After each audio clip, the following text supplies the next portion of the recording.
Lille, et c'est à la Cité des Sciences et de l'Industrie à Paris que vous nous emmenez à grande vitesse. À grande vitesse. Alors d'habitude, vous savez, chez les journalistes, on a un adage, on dit on ne parle pas des trains qui arrivent à l'heure. Et non, parce que pour le journaliste, l'information, c'est quand le train déraille, quand il a un accident. Et là, eh bien là, nous allons vous parler des trains qui arrivent à l'heure avec cette problématique. Comment faire circuler...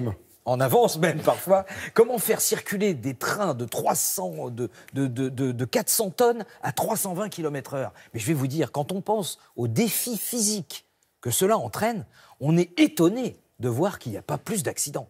Parce que là, à la Cité des Sciences, vous allez faire les expériences en direct. Alors évidemment, avec des petits trains, avec des grands trains. Alors, il y a plusieurs questions qui se posent. D'abord, comment est-ce qu'on établit des records de vitesse? Parce que vous savez que la France est assez spécialiste là-dedans. Donc on a établi un certain nombre de records de vitesse. Donc comment ça se passe? Et puis surtout, une fois que vous avez lancé le bestiau comme ça, vos 400 tonnes à 320 km/h, qu'est-ce qui se passe? Qu'est-ce qui se passe dans l'air? Qu'est-ce qui se passe dans le sol? Qu'est-ce qui se passe au niveau des frottements? C'est comment qu'on freine? Et c'est comment qu'on freine? Et d'ailleurs, bonne question, est-ce qu'il faut freiner? Parce que vous allez découvrir qu'attention, le freinage est très très dangereux. Donc du coup, comment étudier les courbes et les lignes? Eh bien, c'est toutes les questions auxquelles nous apportons des réponses dans cette visite guidée.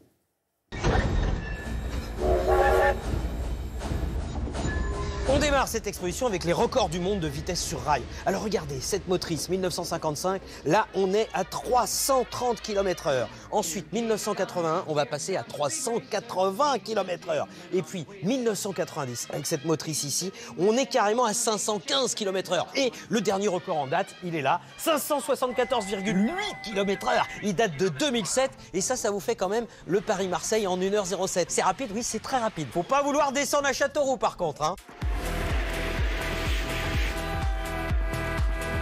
Alors évidemment, pour rouler à ces vitesses, on va se frotter à une question essentielle, c'est justement le frottement. Mais oui, parce que regardez, ici vous avez les 4 roues d'un véhicule, surface de contact, 600 cm², c'est-à-dire une feuille A4.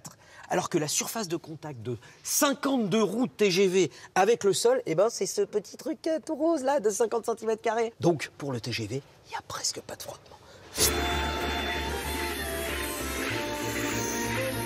Autre ennemi de la très haute vitesse, l'air. D'abord parce que c'est difficile à pénétrer, donc ça demande de l'énergie. Ensuite parce que lorsque vous allez très vite, évidemment, sous le ballast, l'air peut projeter un certain nombre de cailloux. Et troisième élément, au-dessus de 300 km/h, la pénétration dans l'air fait plus de bruit que la motrice. Et donc la réponse à tout ça, c'est l'aérodynamisme.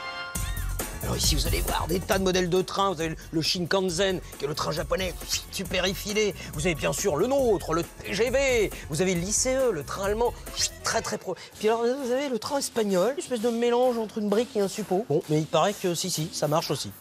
Comme quoi, les mystères de l'aérodynamisme. Bon, mais alors dans cette exposition, on joue pas au petit train? Si, bien entendu, regardez. Attention, force, centrifuge. Crac! Eh oui, centrifuge qui fuit le centre, donc crac. Résultat, lorsque vous êtes à haute vitesse, il faut des tournants un peu souples. Voilà, et là, ça fonctionne. Et ça aussi, c'est quelque chose que vous allez apprendre. Hein. Centrifuge, ça fuit, centripète, ça... Bon, bref, peu importe. Fallait écouter un peu en physique aussi, hein, mince. Ouais. Pour terminer, Iris 320, l'ange gardien des rails. Alors là, c'est une rame que vous connaissez pas, oui, et pour cause. C'est une rame qui ne prend pas de voyageurs, elle est là que pour vérifier l'état, justement, du réseau. 75 capteurs répartis un petit peu partout, 160 000 km parcourus chaque année, par tous les ingénieurs qui veillent à ce que, justement, la haute vitesse se déroule convenablement, voilà. Et vous remarquez, d'ailleurs, il n'y a pas de voiture-bar. C'est bizarre. Oui, non, parce qu'on a essayé avec une voiture-bar à bord, ça marche moins bien, dis donc. Je sais pas pourquoi. Si tu es pressé, tu peux prendre le TGV. À la Cité des Sciences et de l'Industrie, comme on dit, c'est une expo temporaire, mais ensuite vous avez tout la Cité des Sciences et de l'Industrie pour vous, donc à ne pas manquer si vous passez par là. Oui, et faites attention en traversant, un train peut en cacher un autre. Merci.